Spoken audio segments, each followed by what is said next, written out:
west of Kay Kaiser and Santa Anita Racetrack. I'd never been to a racetrack.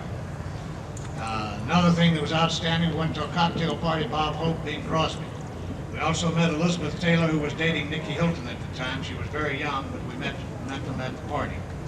Went on the movie lot of Warner Brothers, saw a movie star, some of you may recall John Garfield.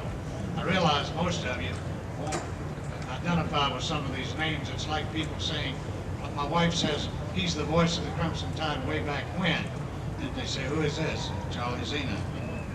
Charlie Zena. You mean John Forney wasn't doing the games then? But anyway, back to California. That was probably one of the highlights of the 100 years, in my opinion. It would have to be, the California people said, well, you played Washington, you played Washington State, you played Stanford twice in the Rose Bowl, but you've never played Southern Cal. Final score, 34-14. Footnote. It was the third period before Southern Cal had a first down. They had a net of 6 yards on the ground that day. And Alabama, with Gilmer passing, Hal Self, number 61, scored 2 touchdowns. Gilmer scored 2 touchdowns. Hugh Morrow kicked 4 extra points. Morrow was number 20. And also, in case you haven't heard, we always learn something new, but I learned this several years ago coming back to one of the homecoming events. From that team, to my knowledge, we lost Lowell, too, who was a judge in Mississippi. And there's one other. Lowell, too. Tom Whitley, of course, number 43, left tackle All-American.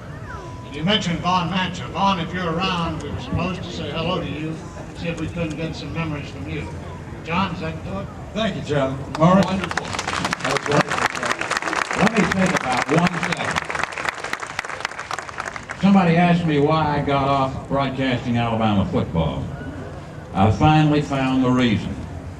How do you guys remember all these statistics? I can't even remember which motel I stayed in last night. Maury, your favorite story?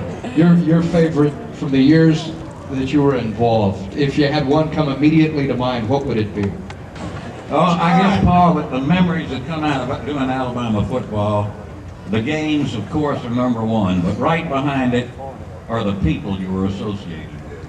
And there were some wonderful people. I was doing a ball game in Knoxville, and John was there, and at halftime, CBS came by the booth and asked me if I'd go over and finish the CBS broadcast. Yeah, that's right. That Mel Allen had gotten sick. He was ill. That's exactly right. And that's quite a feeling to get up from doing a game on the Alabama network for Burt Bank and going over there and doing a game on CBS for Mr. Tisch. Of course, he wasn't there then, but he was looking at CBS then.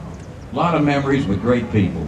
Well, Jerry Duncan, how about That's wonderful. you can either tell a broadcast story or a game story or a Coach Bond story or whatever. It's all yours. Well, thank you, John. There were so many games. I guess the bowl game we played in my junior year in 1965 when we squared off with Nebraska in the Orange Bowl, which worked out to be playing for the national championship because the 2 teams that were ahead of us had gotten beaten that day. Earlier we were playing the night game, and when it comes across the PA system, it says these 2 teams are playing for the national championship. If you don't have butterflies, you certainly get some. And I think that was Coach Bryant and that particular staff's one of their greatest moments anyway, because of the game plan that they put in. We had been a very conservative football team all year, and in that particular game we were outweighed 65, 70 pounds a man. We faced, our defense faced a great offensive unit that had scored more points than any Nebraska team had at that time. Our defense let them score 28 points that night, but fortunately our offense put 38 or 39 points on the board, and we came away with a national championship, and that was certainly a great thrill. Let me say this in closing, John, because I got to go. You people are the people that make all this happen. Amen. And your support and love for this program is something that I'll cherish all my life, and I just urge you to continue your support behind Coach Hootie Ingram and Coach Gene Stallings, because they're class people, and I promise you there'll be another national championship. Back to Rebel League. Major takes it to the 8, the 5, 4, touchdown for Major Oakley. I love that. John Forney. I